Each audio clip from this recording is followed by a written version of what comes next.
Gearing in FF14 is a journey of its own, and with the new patch activities being familiar to you, you might be wondering how to gear up and what's worth doing. In this video, I'm going over gearing roadmap made super simple for Endwalker 6.3, so if you're not quite sure how to go about it, stay tuned. My name is Ivona from momsden.com, and if this is your first time around here, subbing is a good idea. I make simple FF14 guides that'll answer some of your questions in no time and give you quick in-game wins.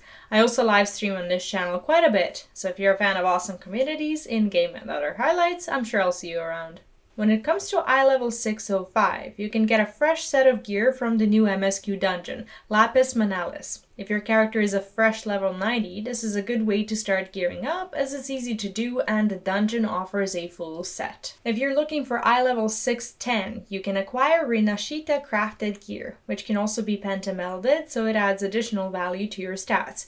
This one might be still a little pricey if you're not a crafter, but there's a potential to upgrade it, which I'll talk about in a bit. If you're not into crafted gear, the normal Abyssos still offers gear at iLevel 610 that you can now freely farm should you so choose, as the weekly restriction for the rewards has now been removed. When it comes to the weapons, Storm's Crown Extreme can get you an iLevel 615 weapon if you want it, but there are other ways to acquire the same or better weapon that are more viable, so I won't spend too much time talking about this one, as it pretty much has glam value at this point. Manderville weapons, which are the Endwalker version of a relic weapon, are a much more viable way of getting an iLevel 615, as the continuation of this questline and the next step of the weapon with an increased iLevel will be coming in 6.35.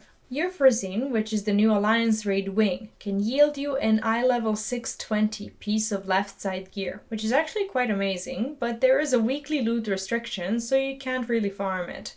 What you should be doing is collecting the Euphrosyne coins, which you can also get one per week of, and I'll explain why in the next few minutes. So remember how I mentioned the crafted gear being able to get an upgrade? Well, if you happen to purchase Dharmic Rain for 100 of your Tombstones of Astronomy from Rashti and Razathan, along with the Hanish certificate of Grade 2 import, which you'll get in exchange for your old crafted gear, you can very easily do so.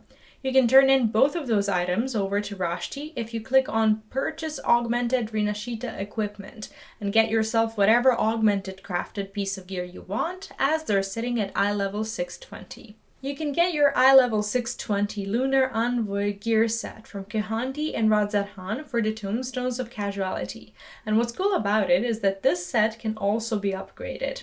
In order to get an iLevel 630 instead of 620, you need to talk to Nesvaz in Razathan. Open the Out of This World Oddities menu and purchase Moonshine Twine if you're upgrading the left side, and Moonshine Shine if you're upgrading your accessories. You'll get the Moonshine stuff by exchanging your Aglaia coins and Euphrosyne coins, so it's important to do those weekly as that's your best bet at getting your gear upgraded. You can also acquire Moonshine Twine or Shine if you do your hunts, so just exchange the sacks of nuts in Old Charlian at the hunt vendor. If you'd like to get the weapon from the new Extreme Trial, which is sitting at iLevel 625, you can either loot it from Mount Ordeals or exchange your tokens over at Nesvaz, Totem Gear, Rubicante, and get yourself a flame-cloaked weapon. The Savage gear from Abyssos is still the best thing around, where the gear is sitting at 630 and the weapon is iLevel 635.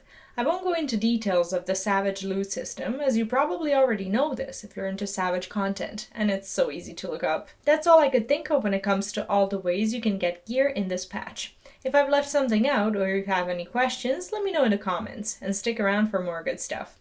Massive thanks to everyone supporting the channel, and especially our alphas like Kathy Spear on YouTube memberships, as well as Andy Min, Space Cadet Rick, and Elijah Baker over on Patreon. If you'd like to join them and keep the content going, all the links are in the description of this video. Enjoy gearing in the new patch, have fun, and I'll see you in my next one. Bye bye!